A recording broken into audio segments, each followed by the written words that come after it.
There's something new to look at Rapid City Regional Airport. We'll take you there. Senate Majority Leader John Thune is talking about the Republicans' plan for the federal budget. We'll hear from him. And it didn't take long for Rapid City Police to make an arrest after gunshots are fired in town Wednesday afternoon. Your news starts now. From Skyline Drive, this is KOTA Territory News at 5:30. Good evening, I'm Jack Codler. Rapid City woman is in jail after gunshots Wednesday afternoon at the Knollwood townhouses on Knollwood Drive. Police got reports of a gunshot from a vehicle at about 3:30 yesterday afternoon. They found shell casings at the scene, and police say they found the suspect vehicle a short time later on Wilsey Avenue. That's where police say they found the suspect, 32-year-old Alice Hyrock, inside a residence. After the arrival of the special response team, police say they entered the residence and arrested Hyrock without incident and found a stolen handgun. Hyrock was arrested for reckless discharge of a firearm, obstruction, and receiving stolen property, along with 2 warrants. A man who pleaded guilty to a fatal shooting in March of last year in Pine Ridge is sentenced to nearly 3 years in federal prison this afternoon. 29-year-old Jeremy Redout previously pleaded guilty to involuntary manslaughter and possession of a firearm by a prohibited person. In a factual basis statement of the case, Redout admits to falling asleep and accidentally firing a pistol while riding in a car, hitting Trevor Poor Bear Olson in the back, killing him. He says he had ingested cocaine and alcohol at the time. Judge Camilla Thieler sentenced Redout to 33 months in prison on each count, running concurrently. Well, it was another gorgeous day across KOTA territory, and Chief Meteorologist David Stradling is here to let us know how long it will stick around, and hopefully the answer is quite a while. Yeah, it's going to stay nice for us for a little while here, Jack. We may have some temperatures that fall back down to the 50s and 40s, but it's going to be nothing frigid for us. I think we're done with those temperatures for now. We take a look at our wind speeds. They're anywhere from 15 to 25 miles per hour across western South Dakota, which is leading to red flag warnings until 7 p.m. across the South Dakota plains. We'll likely have more red flag warnings tomorrow. We still have plenty of sunshine across South Dakota, making for a beautiful evening. Temperatures are currently in the 60s. I think something in our data is a little off here, so I'll have to fix that for the main forecast. A few of those are reporting the wind speeds. Well, we're going to be looking at temperatures tonight into the 40s with a mainly clear sky. For tomorrow, we'll have high temperatures flirting with 80, 78 in Rapid City. We might come close to 80, but I just don't see it quite yet. It should be mostly sunny, but with wind gusts up to 30 miles per hour, we'll likely have some fire danger, as I mentioned. We'll be talking more about that fire danger and what to expect for the weekend coming up. Thank you, David. According to the National Travel and Tourism Office, international travel took a dip in the U.S. from January through March, with about a 4.4% drop in foreign arrivals compared to 2024. March alone saw a 10% drop off. Brian Savage spoke to the Rapid City Regional Airport's air service manager to see if the airport has been impacted by the drop in foreign arrivals in the U.S. Many international travelers may be thinking twice before visiting the U.S., especially Canadian and Mexican visitors. According to Statistics Canada, visits from Canadian travelers saw a 13.5% drop-off in air travel and a 32% dip in traveling by car between January through March compared to 2024. In addition, air travel from Mexico experienced a 23% decrease during the same time span compared to 2024. According to the National Travel and Tourism Office, with the U.S. seeing significant drop-offs in travel from Canadian and Mexican visitors recently, is South Dakota experiencing similar decreases? The Rapid City Regional Airport's Marketing and Air Service Manager says, due to being a regional airport, international travel is usually routed through major hub airports, including Denver and Minneapolis. We do see international travelers come to the area, absolutely, but the majority of our travelers are coming from the regional markets. Johnson adds it's typical for people to fly into a major hub airport like Denver and drive up to the Black Hills. We'll see what's called leakage. We'll have people fly into Denver and then drive to the Black Hills. So they're still utilizing international airports. However, we don't necessarily see them come through the airport in Rapid City. Reporting in Rapid City, I'm Brian Savage. House Republicans have narrowly approved their budget framework. The 216 to 214 tally was a turnaround for Speaker Mike Johnson after abruptly postponing Wednesday's vote. Johnson worked into the night to satisfy conservative lawmakers who had refused to support the plan. He and Senate Majority Leader John Thune assured conservatives they were on track to seeing at least $1.5 trillion in cuts. But one of the principal objectives in our budget resolution and in the House's, as outlined by the Speaker, is spending cuts. We have got to do something to get the country on a more sustainable fiscal path, and that entails us taking a hard scrub of our government and figuring out where we can find those savings. Thune also said Republicans all aligned on the need to make the 2017 Trump tax cuts permanent. We told you yesterday about concerns here with the property management company for Star Village. Tenants at Zadig Properties in Sioux Falls continue to navigate the unknown while the ownership group is in foreclosure. Now they have another problem: disconnection notices from utility companies. First Alert investigator Beth Warden brings us the ongoing issues, not only from here, but other cities. Several cities are familiar with Zadig Property Management and their various ownership groups. From Omaha, we have 48 code violations, including the common areas. Tampa, Florida. There were complaints of mold, rats, as I recall, roofs being deficient. And Rapid City. We continue to abate them. We'll put lien on their properties. That's what we have done, and that's the only time that we get their attention. In Sioux Falls, the mayor's office continues their monthly meetings with Zadig. This may be on the next meeting agenda. Another shutoff notice at a Zadig property, this time at Cleveland Heights. A tenant who doesn't want to be identified out of concerns of retaliation says following that notice there is no hot water, and says, "I have a child and it's not fair that he has to take cold showers." The city of Sioux Falls is following up on the concern, a spokesman saying, "We are aware of the situation and have verified this property currently has gas service. We are in contact with the property owner and continue to work with them to reinforce the importance of timely and accurate utility payments to prevent these issues." Meanwhile, Zadig Properties advertising they've lowered their rates, now starting at $450 a month for a one-bedroom apartment. Sioux Falls city officials say if you have an issue with your landlord, first address it with your property manager. If you are still having trouble, contact the city of Sioux Falls and they can look at filling out a claim ticket and having an on-site inspection. In Sioux Falls, Beth Warden, Dakota News Now. Travelers coming through Rapid City Regional Airport and who happen to be dinosaur fanatics will find a real treat near the TSA checkpoint. The airport now has an educational exhibit that includes real dinosaur fossils that were found in the Black Hills.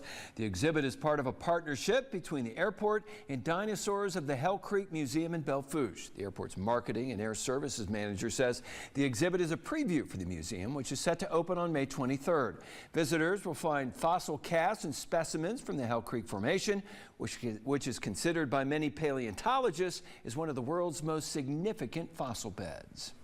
This is just a way to introduce guests to our area and show them what they can experience while they're here. We wanted to really feature local items and information that highlights the beautiful Black Hills and Badlands area. The fossils people can find at the exhibit include baby T-Rex teeth and claws from other dinosaur species. The exhibit will only be displayed temporarily for 6 months. Well, it's Thursday, which means it's time for this week's KOTA Cares. After the break, we'll check out an organization that's dedicated to empowering and supporting the Lakota community. You're watching KOTA Territory News at 5:30. KOTA First Alert Weather. Experience you can trust. On this week's KOTA Cares, we're highlighting One Spirit, a nonprofit organization dedicated to empowering and supporting the Lakota community. One of the projects is the Charging Buffalo Meat House. It's currently expanding its meat processing facility. Our Jasmine Davis met up with One Spirit and tells us more. In 2015, One Spirit built the Charging Buffalo Meat House. This is the first and only meat processing facility on the Pine Ridge Reservation. Expanding the facility will allow more employment opportunities and help bring back the buffalo herds. It will also provide healthy and traditional meat to the Lakota community. I asked Charles Bambrewer, the owner of the Charging Buffalo, about how the meat processing facility started. When I started working for One Spirit, Jerry made me the food program manager. So one day I was processing a buffalo in my garage, and I told her, I said, well, I think we need a separate room for this. And she said, you needed a whole building. And that was the start of it. Before the meat house was built, the Lakota people had to transport animals from Nebraska for meat processing. Now the Lakota community is able to process meat locally.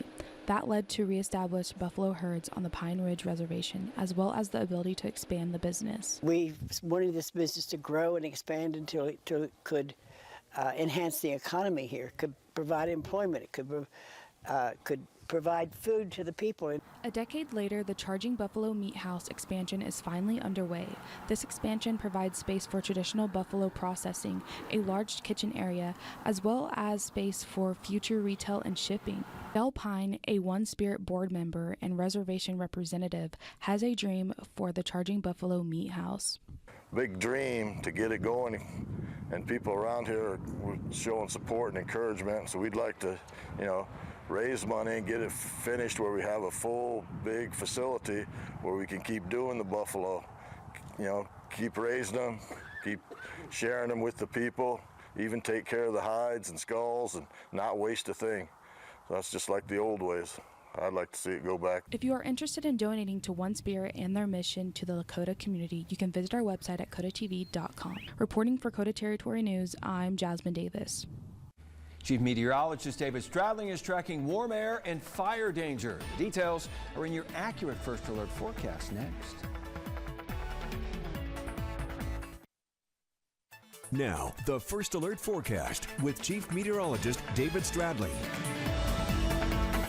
We have temperatures in the 50s and 60s at the moment. It's a beautiful day across KOTA territory. Plenty of sunshine continuing this evening. 65 out at the Rapid City Airport. 63 currently in Buffalo. 61 from Hewlett to Gillette into Wright and Spearfish. Those temperatures are looking pretty nice this evening. We're down to 62 in downtown Rapid City with 50s down towards Custer and 52 towards Whitetail Peak and Four Corners in Wyoming there.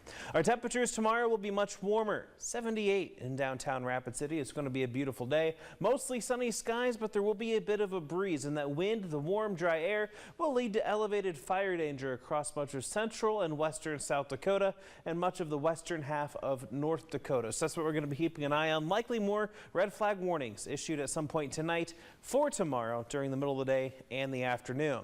Now, we won't have much to deal with in terms of cloud cover for tomorrow. A lot of sunshine, just a few clouds developing later in the day. We'll notice those clouds off and on throughout the Friday night into Saturday morning time frame, but for Saturday it will be partly cloudy until the afternoon when a few more clouds start to develop. That could bring in a few isolated showers, maybe a couple of rumbles of thunder. Those will push through as we go towards Saturday night into Sunday morning. A few lingering showers are possible on Sunday, but we're not expecting much of a washout in terms of moisture. Could have a few stray showers on Monday as well. We'll go from the 70s Friday and Saturday down to the 50s Sunday and Monday. Monday will be the coolest of the next 7 days. You'll see 53 for a high there.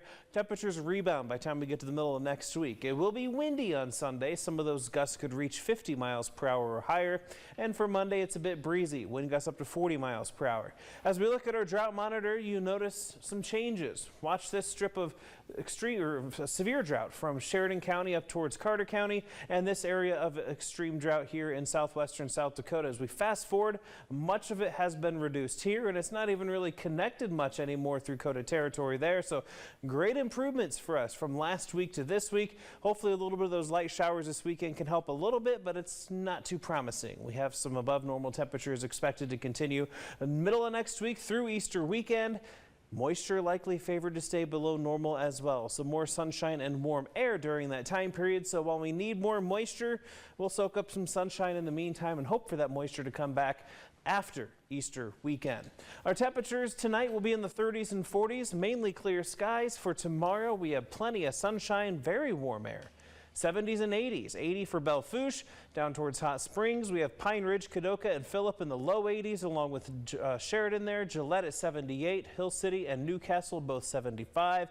Saturday will be partly to mostly cloudy with some showers developing throughout the day. A few stray showers Sunday, some wind for much of KOTA territory, and that wind will continue into Monday as well. 68 Tuesday, 73 Wednesday with more temperatures in the low 70s next Thursday. I say we do this newscast outside tomorrow, all gathered around the grill while we cook up some burgers. Couldn't think of a better idea, Jack. Let's do it. Absolutely. And we'll watch some baseball while Hey, let's do it. Coming together. Coming up, a member of the Rush earned some top honors, plus our Athlete of the Week earned all-state honors for the Central Boys basketball team. Vic Quick has all the details next in KOTA Sports.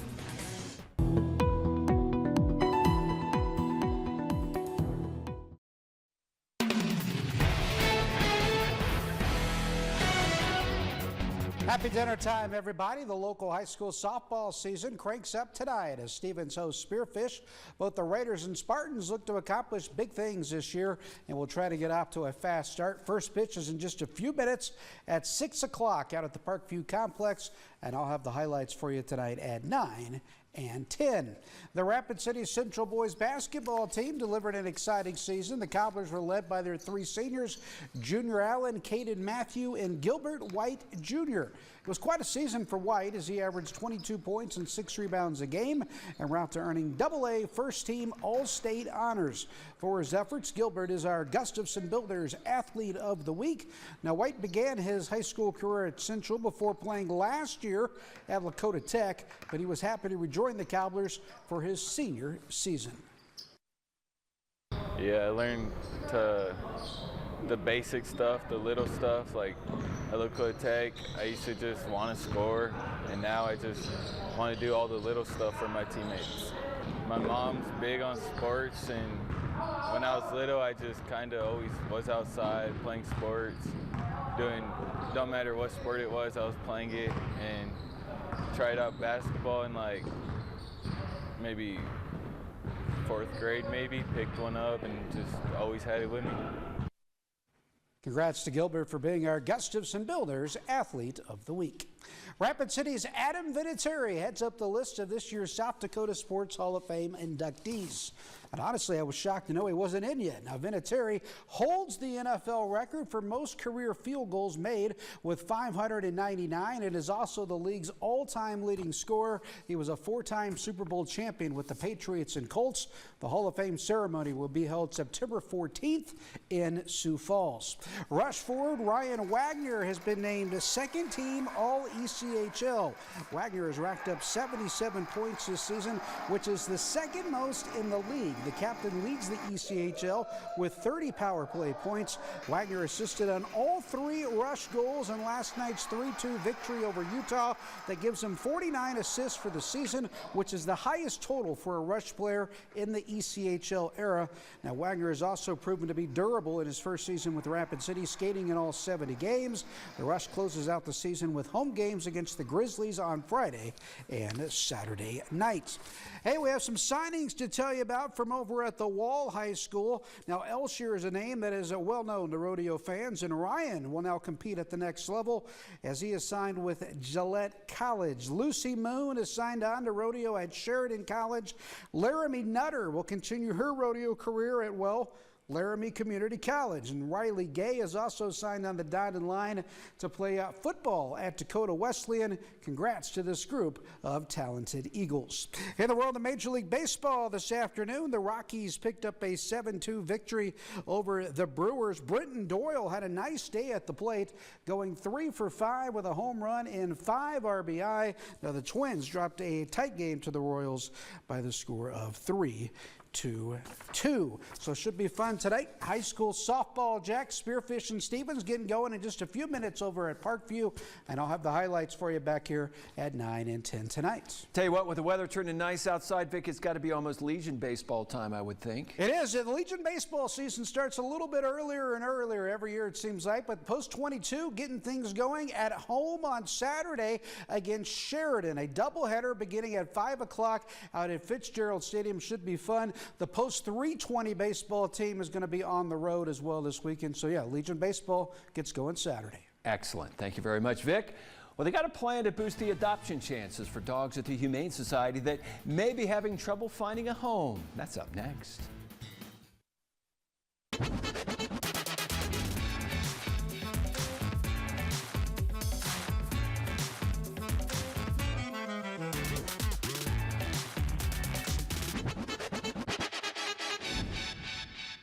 If you're looking to adopt a dog or even a cat in the future, you'll have the option to pay it forward for those who are also looking to adopt. The Humane Society of the Black Hills is running a dog sponsorship program where anyone from the public has the opportunity to sponsor a specific dog. That gives the dog a better chance to be adopted with a $0 adoption fee. The Humane Society is specifically hopeful that those dogs in the shelter who are struggling with issues, medical or otherwise, can receive the sponsorship so that it's easier for them to find a forever home. The Humane Society is is looking to expand this program to include cats as well. Humane Society of the Black Hills Adoption and Customer Service Manager Taya Burleson details a way that this program can benefit an adopter.